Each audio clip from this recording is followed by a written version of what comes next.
नमस्कार, मी अभिजित करंडे. मुंबई तकमध्ये आपल्या सर्वांचं स्वागत आहे.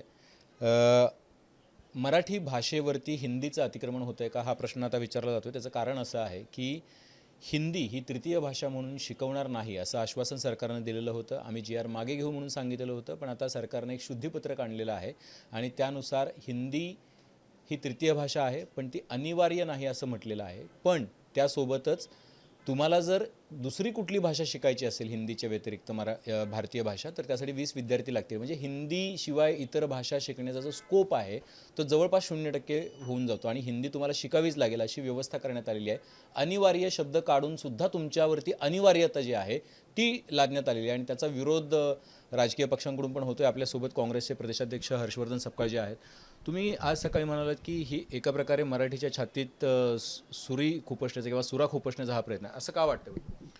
निश्चित, कारण हा निर्णय हा हिंदीच्या प्रोत्साहनाकरता हा घेतलेला नाही, तर सदरचा निर्णय हा मराठीच्या खच्चीकरणाकरता किंवा मराठी संपुष्टात आणण्याच्या दृष्टिकोनातून उचललेले पाऊल आहे. कारण ही भाषा ही केवळ भाषा नसते, तर ती एक संस्कृती आहे आणि या संस्कृतीसोबत एक मोठा प्रवास, एक परंपराही ही आपसूक चालत आलेली असते. अनिवार्य नाही आहे ना, ते म्हणतात अनिवार्य. आम्ही हा शब्द कुठे ठेवलाय? या गोंधळ घालणे. मध्यंतरी एक पिक्चर निघाला होता की शिक्षणाच्या आईचा घो, तर हा तशा प्रकारचा घो जो आहे हा देवेंद्र फडणवीसांना नेमका घालायचा आहे हे स्पष्ट आहे आणि आशय ज्ञान हे महत्त्वाचं आहे. पण मला एक प्रश्न विचारायचा आहे की तो फार महत्त्वाचा आहे की सकाळपासून हे असं म्हटलं जाते की याच्यामागे राजकीय डावा आहे, किंवा असं का वाटतं की एखादी भाषा शिकवणं याच्यामागे राजकारण आहे? हिंदी शिकवल्यानं काय राजकीय त्याचा इम्पॅक्ट होणार आहे असं वाटतं? जॉन मेकेलो भारतात येऊन गेला आणि जॉन मेकेलोनी आपल्या भारताची पारंपरिक शिक्षणाची पद्धत ही बदलली.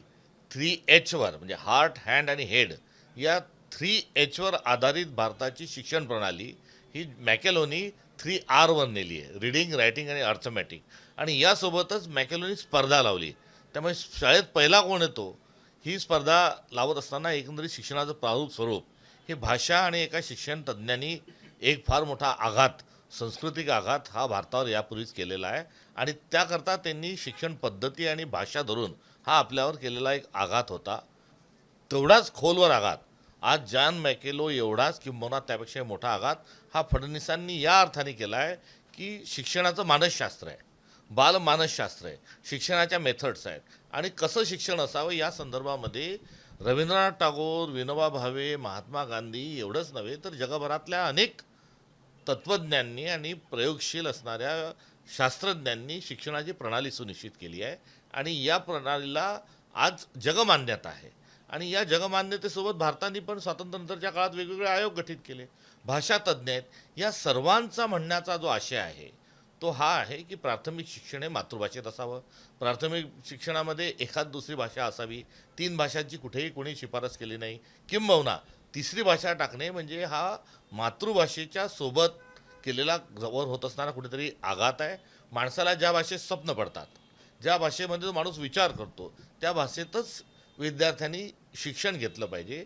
हे साधंसुधं जे शास्त्र आहे आणि महान तत्त्वज्ञांचं जे तत्त्वज्ञान आहे आणि वेगवेगळ्या आयोगांच्या शिफारशी ज्या आहेत त्या अशा प्रकारचे प्रयोग करण्याकरता त्यांची संपूर्णतः बंदी आहे. पण काय होईल समजा जर हिंदी शिकवली, जर कशा पद्धतीनं त्यातलं इथलं काही काय बदलेल? काय समाजकारण बदलणार आहे, राजकारण बदलणार आहे, काय बदलणार आहे? समाजकारण राजकारणच नाही तर सगळा आचार विचार व्यवहार जो आहे हा बदलून जाणार आहे. एक खळं, आपल्या शेतातलं खळं व्हायचं, एक खळं नष्ट खळं थांबलीत, आता ट्रॅक्टरवर गेली तर 54 शब्द जे आहेत ते कायमचे चालले गेले. एक हुंदकारा जन्माला येण्याकरता नुसता हा हुंकारा जन्माला येण्याकरता 3000 वर्षे लागलेत. त्यामुळे शब्द हे आपोआप निर्माण होत नाही, भाषा ही आपोआप निर्माण होत नाही, त्याचा एक प्रवास असतो. आणि तुम्हाला जेव्हा माणसाची विचारच बदलायचे आहेत, जसं मॅकेलोकडे मी पुन्हा जाईल, काय विचार बदलायचे हिंदी आणून? पुन्हा मॅकेलोकडे जाईल. मॅकेलोनी सांगितलं होतं त्यांच्या ब्रिटिश सरकारच्या पार्लमेंटमध्ये उभं राहून त्यांनी जेव्हा ही शिक्षण प्रणाली मॅकेलोनी भारतावर जेव्हा लादली होती तेव्हा सांगितलं होतं की भारताच्या लोकांचे वस्त्र मी बदलून येणार आहे. ते बोलांनी, रंगानी, रूपाने भारतीय असतील, मात्र ते विचारांनी आणि कपड्यांनी हे इंग्रज झालेले आढळून येतील. हे मॅकेलोचा जो संदर्भ आहे हा आज जसाच्या तसा हा फडणवीसांवर लागू होतो. आणि बदलणार काय म्हणजे भाजपला एक भाषा पेलायची आहे, भाजपाला एक विचारसरणी आपल्यावर लादायची आहे. कुठली विचारसरणी? ज्या विचारसरणीमध्ये अस्पृश्यता आहे, ज्या विचारसरणीमध्ये उच्च निश्चयता आहे, ज्या विचारसरणीमध्ये जन्म पुनर्जन्मावर आणि अवैज्ञानिक स्वरूपाचा कार्यकारण भाव वैज्ञानिक दृष्टी काढून ज्या ठिकाणी मानसिक गुलामगिरी लादायची आहे आणि जी मानसिक गुलामगिरी लादत असताना ज्यामध्ये स्त्री पुरुष समानता देखील नाही, ज्यामध्ये सर्वांनी शिक्षण घेतलं पाहिजे ही पण तत्वप्रणाली ज्याच्यामध्ये नाही, आणि याला अजून जर व्यवहार ज्ञानासोबत जर उदाहरणासोबत जर जोडायचं असेल तर छत्रपती शिवाजी महाराज राजे होऊ शकत नाही, हा जो विचार होता. सावित्रीबाई फुले महिलांना मुलींना शाळा शिकू शकत नाही, महिलांना शाळा शिकवणे म्हणजे अधर्म आहे. शिवाजी महाराज हे कुणबी आहेत, शिवाजी महाराज हे शूद्र आहेत, हे राजे होऊ शकत नाही. हा जो विचार आहे, ही जी मानसिकता आहे, त्या मानसिकतेलाच पुढे घेऊन जाण्याच्या अनुषंगानं जो विचार आहे तो कुठेतरी भाजपला हा बदलायचा आणि स्पष्ट आहे.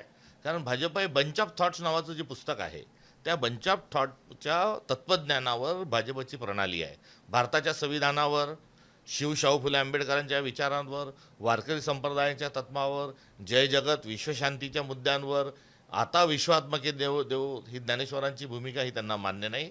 त्यांना एक विशिष्ट स्वरूपामध्ये जी मनुस्मृतीचा आधार असणारी जी व्यवस्था होती, जी बंच ऑफ थॉटनी तिला आकार देऊन तिची एक मांडणी केलेली आहे, ती व्यवस्था त्यांना आपल्यावर लादायची. आणि ही व्यवस्था लादण्याकरता त्यांना भाषेचं वैविध्यता जी आहे ते त्यांना नष्ट करायचं आहे. हिंदी ही भाषा ही भाजपनी त्यांचा अजेंडा रेटण्याकरता त्यांनी हिंदी भाषा तयार केलेली आहे. त्यामुळे जिथे आपण बघत असाल की जिथे हिंदी भाषा आहे तिथे भाजपसाठी ते फर्टाईल लँड समजतात, आणि जिथे हिंदी भाषा बोलल्या जात नाही तिथे भाजप कमजोर आहे. हा योगायोग नाही, हे त्यामागचं असणारं एक कारस्थान आहे. ही त्यांची असणारी ही कूटनीती आहे, आणि त्या कूटनीतीमध्ये एक एक राज्य, एक एक भाषा ही भाजप गिळत चाललेली आहे. आणि आता दक्षिणेकडे जाण्या घुसण्याकरता मराठी भाषा गिळण्याचं हे त्यांचं कारस्थान आहे. जर आता राजकीय पक्षांनी विरोध केला, तुमचा पण विरोध आहे, पण विरोध तुम्ही कसा दर्शवणार? आता पाठ्यपुस्तकं छापली आहेत, पहिलीपासून शिकवायला सुरुवात होणार आहे, आज कालपासून तर शाळा पण सुरू झालेल्या आहेत. जे मुख्यमंत्री आम्ही सक्ती लादणार नाही सांगतात, जे शिक्षण मंत्री हिंदीचा निर्णय आम्ही वापस घेतो सांगतात, ते आता ऐन शाळा सुरू होत असताना जो ते निर्णय आहे त्या शब्द बदलून, शब्दांची हेरफेर करून ते त्यांच्या निर्णयावर ठाम राहतात. याचा अर्थ काय तर त्यांच्या मनात पाप आहे, आणि हा त्यांचा धोका आहे, हा त्यांचा विश्वासघात आहे. आणि बोलायचं एक आणि करायचं एक, मुँह में राम बगल में छुरी, याचा प्रत्यय या निमित्ताने आलेला आहे. हा निर्णय त्यांना मागे घेण्याच्या अनुषंगाने आम्ही भाग पाडू. आम्ही चुकीला चूक म्हणत आहोत, आणि विरोध जो आहे तो लोकशाहीमध्ये अत्यंत महत्त्वाचा आहे. एखाद्या गोष्टीला अत्यंत विवेकवादाने त्या चूक ठरवणं, त्यासाठी लोकांपर्यंत पोहोचणं हे विरोधी पक्षाचं एक काम आहे. आणि या सर्व माध्यमातून आम्ही सरकारवर, आमच्याजवळ तथ्य आहे, आमच्याजवळ सत्य आहे, आणि या सत्य आणि तथ्याच्या अनुषंगानं निश्चित स्वरूपाचा एक मोठा दबाव हा सरकारवर आणल्याशिवाय आम्ही राहणार नाही. आंदोलन करणार आहेत, काय तुमची स्ट्रॅटेजी काय? सुरुवातीचा जो भाग आहे तो याचा पर्दाफाश करणे हा मुद्दा आहे. सरकार हे आमचं नाही, जे सरकार आहे त्यांच्याजवळ राक्षसी बहुमत आहे, आणि या राक्षसी बहुमतासोबत त्यांना संविधानावर किंवा मूल्यांवर विश्वास नाही, लोकशाहीच्या संसदीय मूल्यांवर त्यांचा विश्वास नाही. त्यामुळे ते आंधळे, बहिरे आणि मुके आहेत. अशा आंधळे, बहिरे आणि मुके सरकारशी भांडायचं आहे तर त्यासाठी आम्ही सर्व लोकांना सोबत घेऊन आम्ही या सरकारच्या या निर्णयाच्या विरुद्ध भांडू. जरी आम्ही राजकीय पक्षाचे असलो तरी हा मुद्दा हा राजकारणाच्या कितीतरी पलीकडे आहे. हा सरळ सरळ जो आहे काँग्रेस भाजप अशा आशयाचा नाही, हा निवडणुकीचा मुद्दा नाही. हा जो मुद्दा आहे हा संस्कृतीचा मुद्दा आहे, हा महाराष्ट्र धर्म वाचवण्याचा मुद्दा आहे, हा छत्रपती शिवाजी महाराजांचं हिंदवी स्वराज्य या चिंतनातून पुढे जाण्याचा विषय आहे. आणि ही जी चळवळ आहे ही चळवळ निर्माण करणं हे आमचं एक राजकीय पक्षीय नात्यानं जरी काम असलं तरी या चळवळीला आम्ही एक पुरोगामित्वाच्या आणि एक भाषा वाचवायच्या आणि एक मायबोली मराठीच्या संवर्धनाकरता आम्ही पुढे घेऊन जाऊ.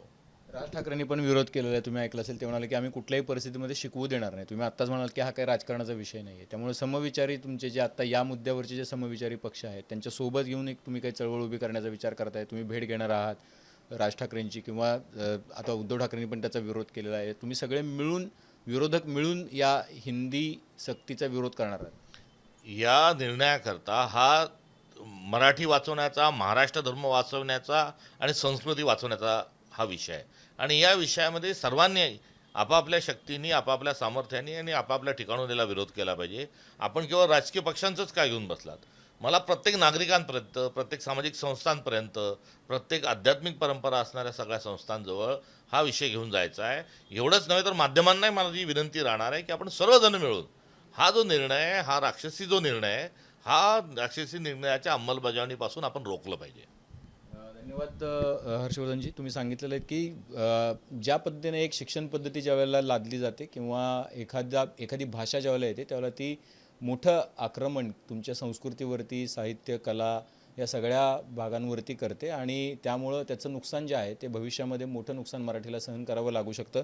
आणि राजकीय अजेंडा त्यातला हा आहे की ज्या ठिकाणी त्यांचं म्हणणं असं आहे की हिंदी भाषिक लोक आहेत त्या ठिकाणी भाजपसाठी उत्तम रिझल्ट जे आहेत ते दिसून आलेले आहेत आणि मग महाराष्ट्र असेल किंवा दक्षिणेतले काही राज्य असतील तिथं हिंदी किंवा तत्सम भाषा नसल्यामुळं कम्युनिकेशनमधला जो गॅप आहे तर तो गॅप मला असं वाटतं की स्थानिक अस्मिता तिथे खूप मोठी ठरते आणि तिथं भाजपचा पराभव होतो. मला असं वाटतं की ही जी थेअरी आहे साऊथ वर्सेस नॉर्थ थेअरी जी हां बंगाल नॉर्थ ईस्टचा पण आपण त्यात विषय घेऊ शकतो. बंगाल आणि नॉर्थ ईस्टचा विषय आहे आणि मधल्या काळामध्ये साऊथ वर्सेस नॉर्थ हा जो काही विषय मांडला जातो तो याच पद्धतीनं मांडला जातो. त्यामुळं या भाषासक्तीला तर विरोध होतोच आहे, पण सरकार नेमकं आता याच्याबद्दल काय विचार करतं आहे, काय निर्णय घेतं आहे, या विरोधाचा किती विचार करतं आहे हे बघणंसुद्धा तितकंच महत्त्वाचं ठरणार आहे. कॅमेरामन आशिषसह अभिजित, मुंबईत.